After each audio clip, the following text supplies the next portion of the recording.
What's up, guys? Thought about sleeping, but thought I would just make this video that I promised that I would, talking about the Sorceress buffs that were introduced in the March 6th update on the Korean server, talking about some of the changes that were made to the build and just going in depth into what actually changed. I don't have a script for this, so it's going to be ad lib, so if I misspeak, I apologize in advance. So I'm going to put the link out to the patch notes themselves in the description, so you can check that out there. General changes, the HP coefficient of the class has gone up from 2.0 to 2.1%. So whatever your health currently is, it's going to be 5% higher. Just general tankiness increase. So if you do make a mistake and, Sorceress is still kind of low mobility class, you won't be punished as hard for it. The identity gauge acquisition for all of your skills has increased by 10.2%. This is the new baseline for everything. So there's going to be some small changes to certain skills below this. So it's based off this new baseline. The actual skill changes, Inferno is the first skill we're going to talk about. Inferno, it looks like this. Some of you guys might have used it in the past and really liked it. So you'll be happy to know that this is back in the Igniter kit in replacing reverse gravity, and we're going to go into why reverse gravity is out when we get to that section. But Inferno, damage up 9.5%. Mana consumed has gone down by 10.9%, which is a pity because it does make cycling Endless MP just a little bit harder. It generates 15.4% more identity gauge on top of the change that we saw before. And the cooldown, the native cooldown, has been reduced from 18 seconds to 14 seconds, which is all the more reason why we're taking it into our kit, since it will fit in nicely for cycling and gaining identity. Lastly, the tripod on the last row of this skill has been increased from 50% to 80%, so it's just even more damage. Inferno's damage is not too bad. If you combine the damage of the two hits, since we're using the stacking version of Inferno to prevent cooldown traffic jams, it's actually very comparable to a lot of the other skills in your kit that are secondary to the main three ones. Doomsday. This is probably the most important change. Doomsday, you already know what it looks like, and if you see this preview, you already know what has changed. The cooldown has been decreased. The native cooldown has went down from 32 seconds to 30 seconds. The amount of mana it uses up has been reduced by 3.2%, which is inconsequential. That doesn't really matter. The maximum casting range has been increased by 10%, which is nice because if you want to initiate your Arcane Rupture from a further distance without having to move further or closer to the boss, you can do that from 10% further away now, which is actually pretty useful. And as you saw from the little demo that I did right there, while the casting time hasn't changed, the time it takes for the actual meteor to land has been significantly reduced.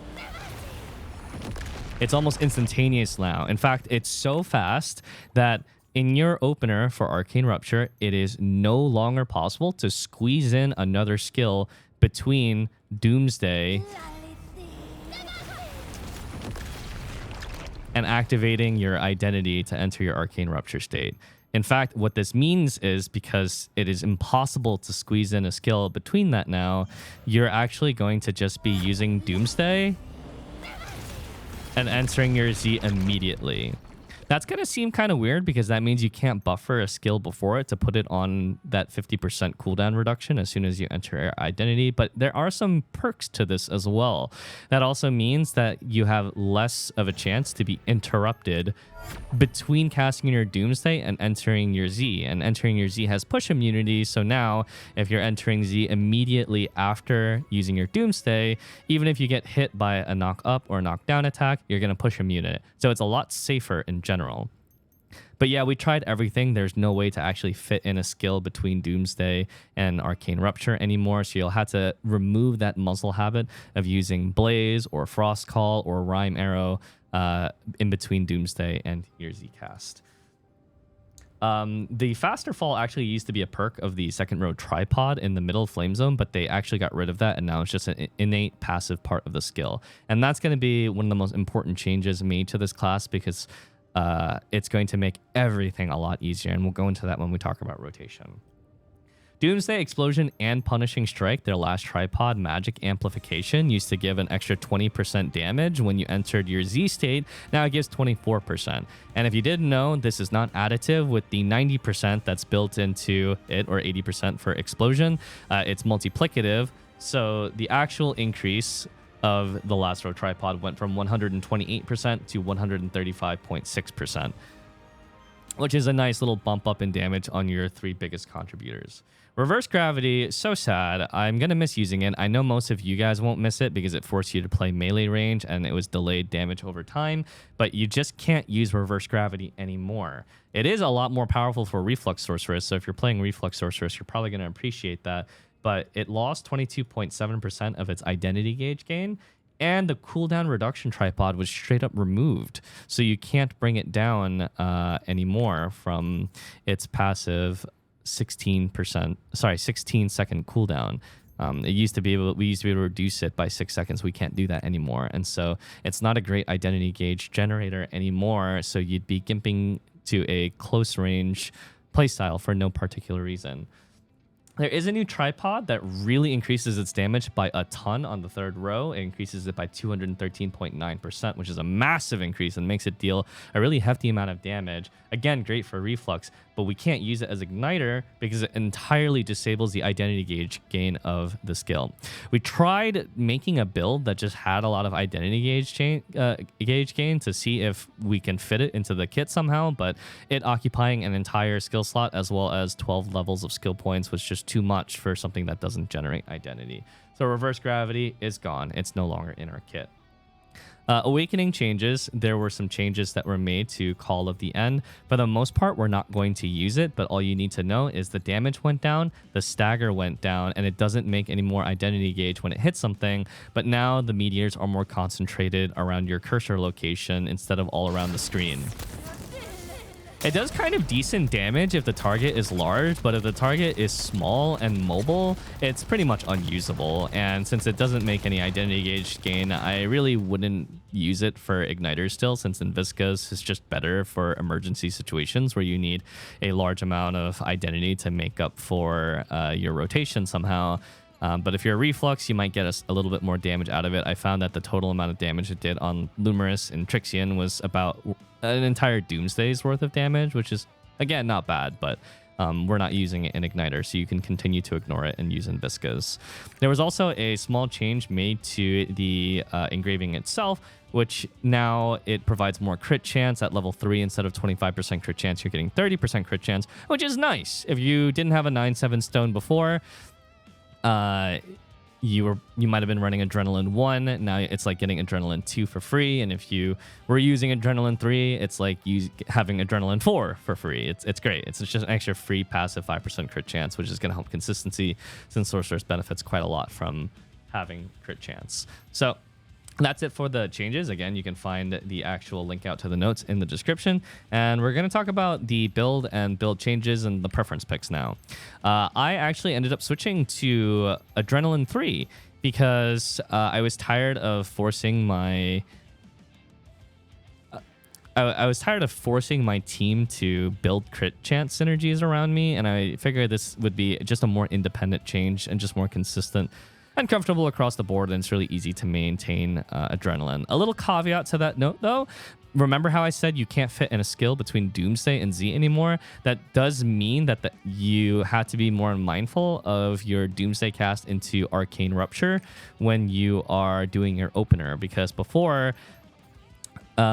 you had a skill that acted as an adrenaline stack before the Doomsday actually landed, so you would have 6 stacks. But now, if you do that, watch, if you do 1, 2, 3, Doomsday, and Z, you're actually only at 5 stacks, whereas before you were at 6.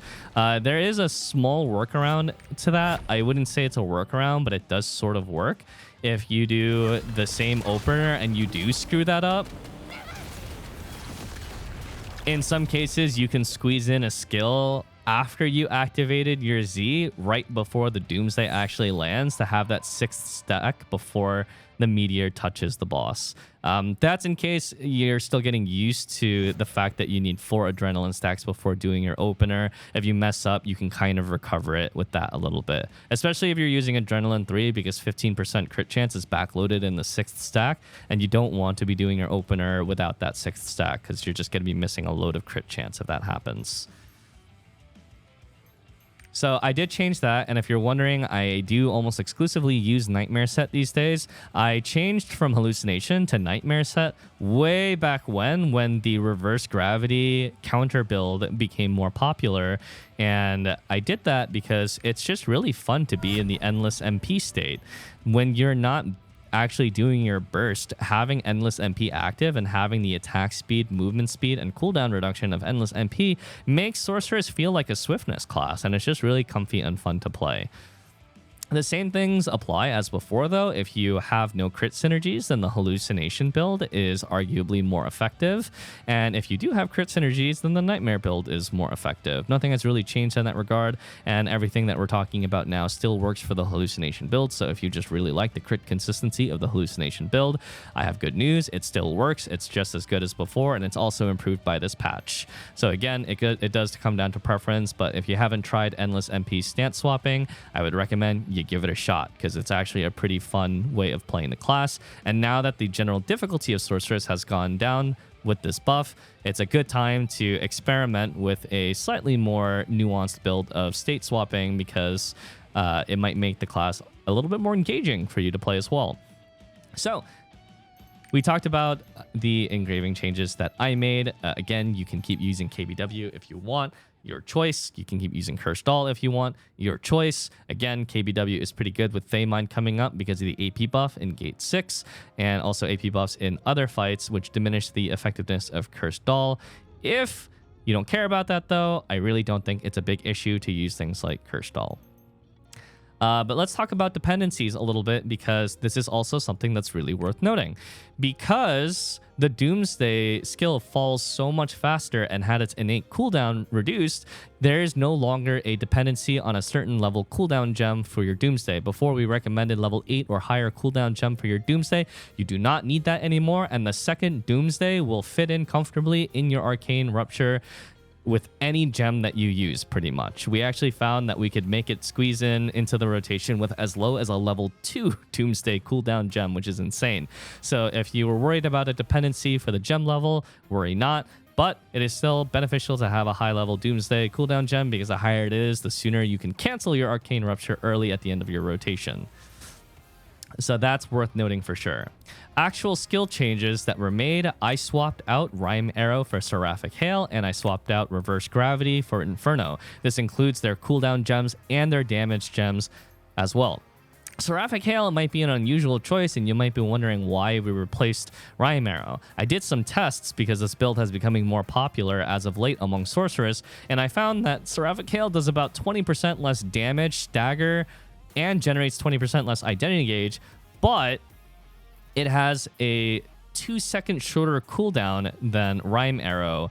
With high level gems, you're looking at 10 seconds instead of 12 seconds. And the reason why this is useful is because they reduced the cooldown of Doomsday. So now if you do a standard rotation, Rime Arrow comes off cooldown almost at the same exact time as Doomsday, which is a bit uncomfortable, and it does mean that the Rime Arrow will always come immediately after the Doomsday, which means it can't help you cycle into Boundless. On the other hand, because Seraphic Hail is 10 seconds instead of 12 seconds, it will always come back up before the second Doomsday, which will help you with cycling Endless MP, and you know that it'll always benefit from your Arcane Rupture state. The second Rime Arrow coming after the Doomsday means that you have to let the Arcane Rupture state run a little bit longer even after the Doomsday lands. So this is just a very comfortable pick. I've been playing around with it, and honestly, it's quite nice to use. I would recommend it. But if you don't want to pick it, then there's no harm in continuing to use Rime Arrow. This is truly a preference pick.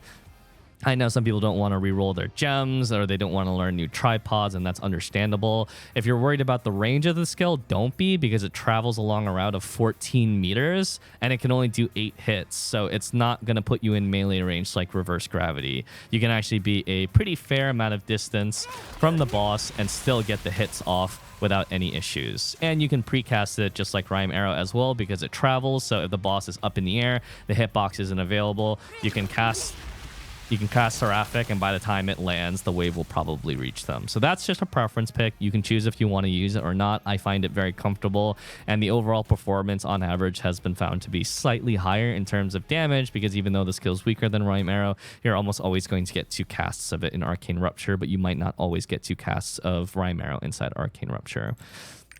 Inferno replaces Reverse Gravity for all the reasons that we talked about before, and with that you have a nice long-ranged option that generates really good meter, and because it's a stack-based skill, even if you can't use it immediately off of cooldown, you don't have to worry about losing cooldowns because it's going to be generating the second stack, which is great for when you have really low cooldowns and you're trying to manage all of your abilities and get them all out. And you don't want skills sitting off cooldown and ready to cast. You always want the cooldowns to be running, and that's especially the case when you are running Endless MP State. Some people have asked about Squall, and Squall, I mean, it's just nice to have, especially because we generate more identity now in general. Squall, it doesn't really hurt building your meter to have it, and you'll always have your counter available. You don't have to have a secondary build available. It just kind of works in everything. I just noticed I have my chat interface up, and I mean, I'm not live. They don't know that I'm recording this video, but yeah. Anyways, that being said, I think it's just always good to keep Squall in your kit. It's going to be good for cycling your MP as well. It has a very low cooldown. It has a very quick cast. It has 2 weak point at level 7, which is great. And you can contribute to Sorceress's bettered image in the community as a whole. Could you replace it with something like Esoteric Reaction? Sure, but you're never really going to be playing around double ESO anymore because you can cancel state early now. And if you're playing double ESO with the second ESO at the end of your Igniter state, you're going to be delaying building into your next state because the second Doomsday is going to land just so early. So I'm going to show you what an example rotation might look like. I have increased MP for simming of a supporter. I don't have Spirit Absorption on because I still have PC Cafe food, which is giving me the 5%. So that's going to emulate just having a good feast. But we're going to burn some of our MP in the beginning into Doomsday.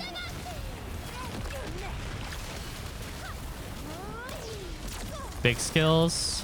And now we're in Endless MP. There's the second Seraphic. There's the Doomsday. And look how much time is left. It's a full 2 seconds. It's a lot of time left over.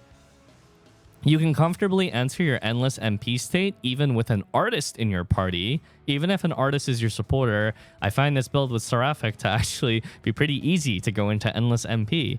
But if you saw the amount of time, that is a combination of 2 factors. 1, the cooldown of Doomsday got reduced, and so it comes up slightly quicker. And 2, Doomsday falls faster. And so even if you have almost no time, we can look at it again.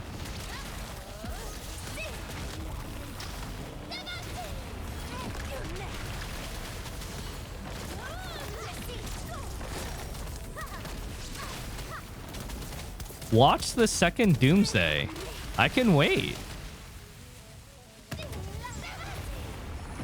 That was with a quick recharge proc, so that's a little unfair. You saw I was able to wait almost 3 seconds there, but even without the quick recharge proc, you'd be able to have a good 2 seconds where you can think about where you want to send that Doomsday in case the boss is repositioning. And that means that your second Doomsday consistency is going to go up through the roof after this update.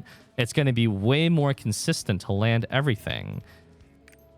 So not only is your opener safer, the end of your rotation is also going to be a lot more consistent, and you're going to get that second Doomsday off most of the time. After that, you're just building, and because we're doing Endless MP on the second Doomsday with a high-level gem only has a 13-second cooldown, so you're going to be able to see that I can build up the meter really fast. Here's a demonstration.